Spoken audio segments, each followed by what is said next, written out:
je pense qu'on ne perd pas cette volonté, ou si vous voulez, ce désir de ne pas accepter, de rester capable de s'indigner, de voir que quelque chose qui est scandaleux doit être combattu.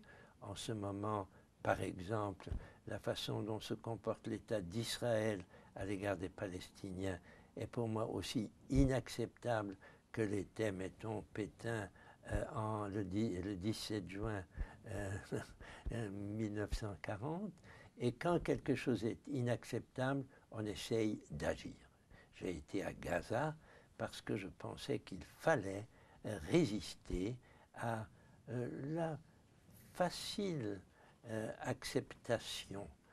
Israël doit se protéger, Israël a besoin de sa sécurité, donc il peut faire des choses même violentes, même contraires au droit international. Eh bien non, nous ne pouvons pas accepter cela, comme nous ne pouvons pas accepter certaines des mesures prises par notre gouvernement concernant, par exemple, les sans-papiers ou les prisonniers ou les hôpitaux. Et là aussi, quand on dit non, c'est pas possible, eh bien, il faut se joindre à ceux qui résistent.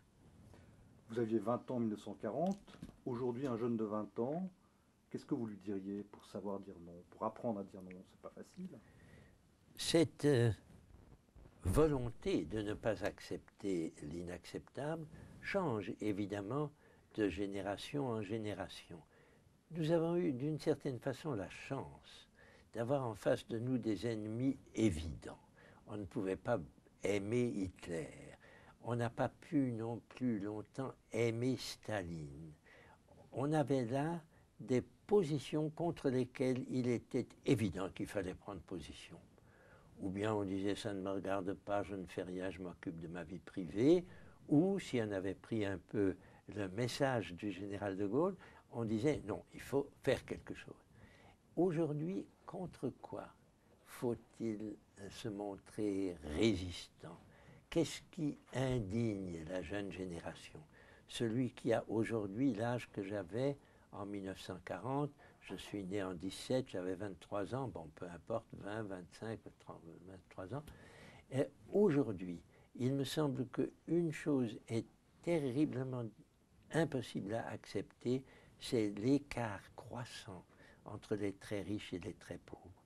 L'injustice sociale est alimentée par la finance mondiale, alimentée par le libéralisme économique sans aucune régulation.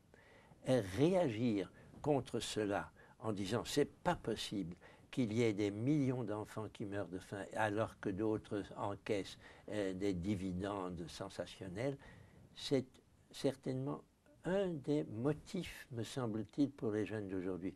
L'autre, aussi important, c'est de s'apercevoir que nous faisons du mal à la planète et que nous le faisons depuis pas mal de temps, que de génération en génération nous avons exploité, surexploité les ressources et que cela nous met devant un défi évident. Il faut faire quelque chose, sinon, dans 50 ans, on ne pourra peut-être plus avoir une société humaine vivant sur cette planète.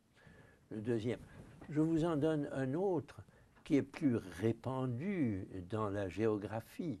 Ces deux-là sont universels, correspondent d'ailleurs à ce qui m'a formé, qui est la Déclaration universelle des droits de l'homme, à laquelle j'ai eu la chance de pouvoir participer à sa rédaction.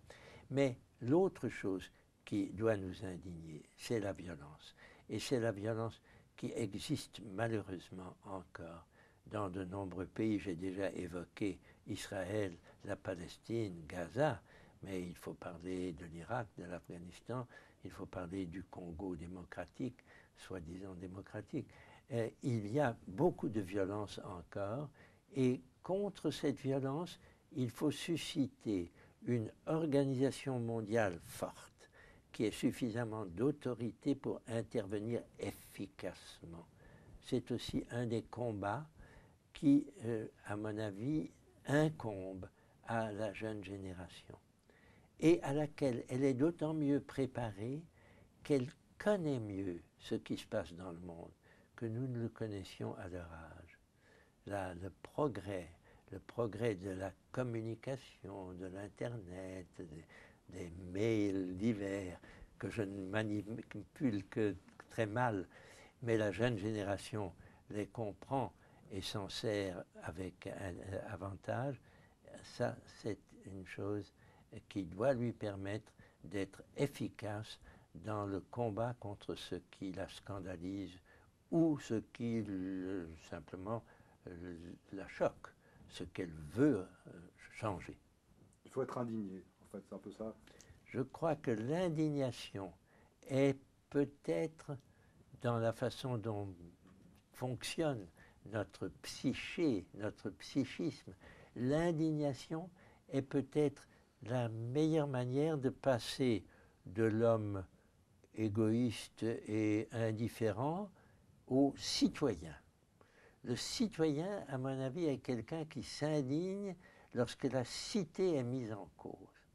Et je pense que nous avons de plus en plus de citoyens qui peuvent répondre à la définition citoyen sans frontières que j'ai donnée à mon deuxième livre. Bonjour. Bonjour. Asseyez-vous. Content de faire connaissance d'une jeune. Nous parlions de ma jeunesse. Hein. On parlait de ce que j'ai fait quand j'avais votre âge, comment j'ai rejoint les uns et les autres. Et vous voyez maintenant, je viens de publier ce livre qu'on a appelé Citoyens sans frontières, avec une belle photo de moi, là, le petit vieux dans un coin. Et c'est évidemment l'histoire de ma vie